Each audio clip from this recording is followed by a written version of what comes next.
ना यहाँ पे एक बड़ा ही इंटरेस्टिंग क्वेश्चन है कि भाई इंस्टेंटेनियस पावर और एवरेज पावर में क्या अंतर होता है।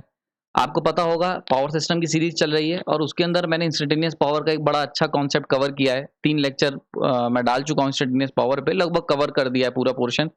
तो ये एक बेसिक पार्ट है, यानी कि बहुत लोगों में कंफ्यूजन होता है कि सर इंस्टेंटेनियस पावर और एवरेज पावर में क्या अंतर होता है, तो उसको हम लोग आज इस पर्टिकुलर पार्ट में डिस्कस करेंगे। चलिए शुरू करते हैं। तो सबसे पहले अगर हम जो क्वेश्चन है हमारे पास, क्वेश्चन ये है कि इंस्टेंटेनियस पावर और एवरेज पावर में क्या अंतर है और क्यों हम कौन सा प्रेफर करेंगे। यानी कि अगर मैं जनरली बात करूंगा तो क्या इंस्टेंटेनियस पावर की टर्म में बात करी जाएगी या एवरेज पावर की बात करते हैं, जनरली जो हम लोग बात करते हैं। तो इन सब चीजों का आंसर आपको मिलेगा। सबसे पहले अगर हम इंस्टेंटेनियस पावर की बात करें, एक्सिस ले लेते हैं, पीटी और टी। ठीक है, अगर इंस्टेंटेनियस पावर की बात करते हो तो अगर मैं मिक्स लोड की बात करूं, आपने मेरे पुराने लेक्चर देखे होंगे, नहीं देखे तो पहले उन लेक्चर को देख लो, उसके बाद इस पर्टिकुलर क्वेश्चन को सॉल्व करना। तो अगर हम नॉर्मली अगर हम इंस्टेंटेनियस पावर की बात करें और मिक्स लोड की बात करते हैं, मिक्स लोड का मतलब आरएल या फिर आरसी, तो हम देखें कुछ इस तरीके की साइकिल मेरे सामने निकल के आती है। ठीक है, नाउ अगर मैं इस पर्टिकुलर साइकिल के अंदर अगर इंस्टेंटेनियस की पावर की बात करता हूं तो हम बात कर रहे होते एक पर्टिकुलर इंस्टेंट पे। यानी कि अगर हम एक इंस्टेंटेनियस पावर की बात करते हैं तो हम एक पर्टिकुलर इंस्टेंट की बात करते हैं। हम ये देखना चाहते हैं एक पर्टिकुलर इंस्टेंट पे पावर कितनी होगी, तो this is PT and this is what we called instantaneous power. यानी कि अगर आपके साइकिल कोई चल रही है, यानी कि अगर पावर जो है वो फ्लक्चुएट हो रही है, तुम्हें पता है, मैंने बताया है, अगर आप प्योर लोड ले लोगे तो हाफ साइकिल में पावर पॉजिटिव, हाफ में नेगेटिव। अगर मिक्स लोगे तो मैक्सिमम साइकिल में पावर पॉजिटिव और थोड़ी सी स्मॉल साइकिल में पावर नेगेटिव। ठीक है, अब अगर मैं कहता हूं कि 30वें सेकंड पे कितनी पावर है, 30th सेकंड पे, so this is what we call instantaneous power. Instantaneous power का मतलब हो गया at particular instant. I hope समझ में आ रहा होगा। तो अगर मैं एक पर्टिकुलर इंस्टेंट की बात कर लेता हूं कि इस पर्टिकुलर इंस्टेंट पे कितनी पावर है, 30th सेकंड पे कितनी पावर है, 20वें सेकंड पे कितनी पावर है, ठीक है, तो ये हो जाएगी तुम्हारी इंस्टेंटेनियस पावर। क्लियर हो गया। यहाँ पे इंस्टेंटेनियस पावर पॉजिटिव नेगेटिव सब तरह की हो सकती है। रीजन क्या है, सिंपल सा रीजन है। अगर हम बात करते हैं इंस्टेंटेनियस पावर की, तो देखो पावर तो फ्लक्चुएट हो रही है। अब पावर अगर मान लेते हैं तुमने एक पर्टिकुलर इंस्टेंट जो चुना, वो जिस इंस्टेंट पे तुमने पिक्चर खींची है कैमरे से, वो अगर यहाँ वाला इंस्टेंट हुआ तो तुम्हें क्या लगेगा, तुम्हें पावर दिखेगी माइनस पीटी। समझ में आ रहा है। वहीं पे अगर आपने कैमरे से पिक्चर क्लिक करी इस पर्टिकुलर टाइम की तो तुम्हें पीटी दिखेगी। वहीं पे अगर आपने कैमरे की पिक्चर यहाँ पे क्लिक करी तो तुम्हें इस पर्टिकुलर पार्ट पे यहाँ पे प्लस पीटी मिलेगा, जो कि मैक्सिमम वैल्यू होगी साइकिल की। तो यानी कि हम ये कह सकते हैं कि इंस्टेंटेनियस पावर क्या होती है, लगातार फ्लक्चुएट कर रही होती है और उसकी कोई फिक्स वैल्यू नहीं होती। अगर मैं कहता हूं कि इंस्टेंटेनियस पावर की वैल्यू कितनी है, तो अगर तुमसे पूछूंगा तुम कहोगे कि सर 300, ठीक है 300 वॉट है। ओके, थोड़ी देर बाद कहोगे नहीं नहीं 300 नहीं है, 350 वॉट है। फिर थोड़ी देर बाद दोबारा मैं पूछता हूँ, फिर से तुम पिक्चर देखोगे उस पर्टिकुलर इंस्टेंट में। मैं पूछूंगा अगर कि तुमसे 30वें सेकंड पे कितनी पावर, तुम कहोगे सर 150 है। फिर मैं कहूंगा 40 में भी, तुम कह दो कि सर 40 में भी तो 200 है। तो क्या एक कंटिन्यूअसली फ्लक्चुएटिंग क्वांटिटी है। क्लियर हो रहा है यहाँ पे।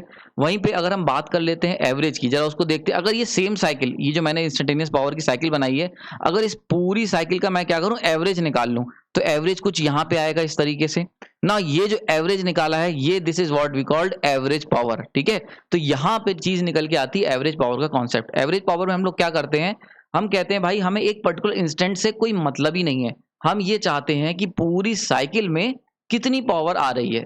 क्लियर हो रहा है यहाँ पे। यानी कि जब भी आप किसी चीज पे लिखा देखते हो इंस्टेंट, मतलब एक सर्टेन क्वांटिटी, यानी कि 100 वाट का बल्ब है, तो इसका मतलब होता है कि एक पूरी साइकिल में, एक पूरी एसी साइकिल के अंदर वो कितनी वाट खाएगा, 100 वाट खाएगा। समझ में आ रही बात। एक एक आपको अनुमान मिल रहा होगा। सो this is the average power. यानी कि अगर मैं क्या करूं, इंस्टेंटेनियस साइकिल जो होती है पूरी साइनसोइडल, उसका एवरेज निकाल लूं पूरी साइकिल का और उसकी पावर की वैल्यू लिखूं, तो this is what we called average power. Now अगर इन दोनों के लिंकअप की बात कर लें, तो भाई अगर हम लिंकअप की बात करते हैं तो एवरेज पावर जो है वो क्या है, टाइम एवरेज है इंस्टेंटेनियस पावर का एक कंप्लीट साइकिल में।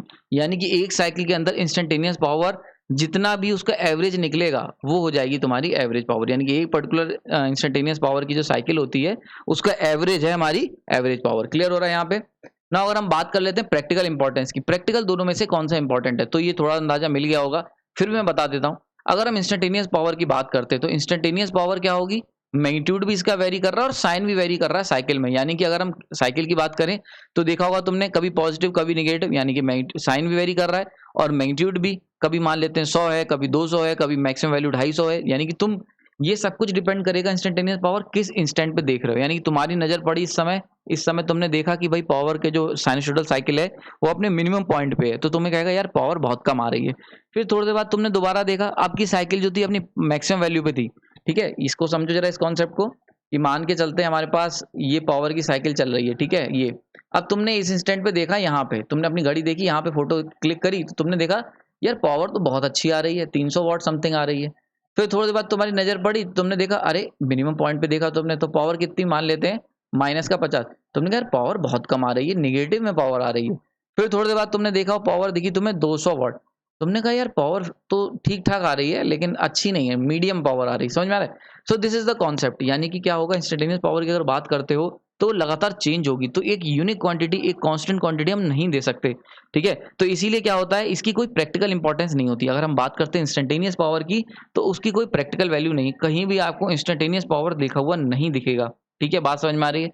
ये चीज क्लियर हो रही होगी ना। अगर हम बात करते हैं एवरेज पावर की, तो एवरेज पावर जो होती है ये क्या होती है, एवरेज ओवर टाइम, यानी कि पूरे टाइम पीरियड का एवरेज होता है, इसीलिए इसका क्वांटिटी, इसका मैग्नीट्यूड फिक्स होता है। देखो तुमने अगर बल्ब मार्केट से खरीदने जाते हो, ठीक है, तो उस पे लिखा होता है 100 वाट। तो 100 वाट क्या लिखा होता है, यानी कि वो एक कंप्लीट साइकिल की जो पावर वो लेगा पूरी साइकिल में, वो 100 वाट के करीब तुम्हारी पावर को कंज्यूम करेगा सर्टेन, ठीक है। क्लियर हो रहा है यहाँ पे?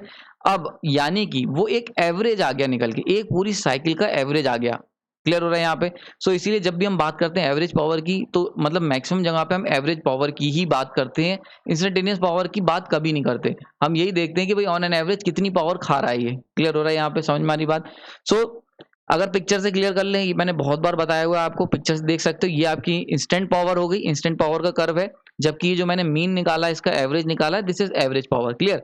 तो यहाँ से जितना भी हमने डिस्कशन करा, यहाँ से एक चीज कंक्लूड कर सकते हो कि भाई अगर हम बात करते हैं इंस्टेंटेनियस पावर की तो इसका कोई इंपॉर्टेंस नहीं है, लेकिन अगर हम बात करते हैं एवरेज पावर की तो इसका बहुत इंपॉर्टेंस है, और हर जगह हम लोग एवरेज पावर का ही इस्तेमाल करते हैं। तो आई होप ये छोटा सा पार्ट आपको समझ में आया होगा। अगर कोई डाउट है तो कमेंट सेक्शन बता सकते हैं। अगर आपने इस पार्ट को देखना है, समझ में नहीं आया, तो एक बार आप पहले पूरी सीरीज देख लो इंस्टेंटेनियस पावर की, देन इस पार्ट को देखो तो आपको पिक्चर ज्यादा क्लियर होगी। आपने अपना कीमती समय दिया उसके लिए धन्यवाद।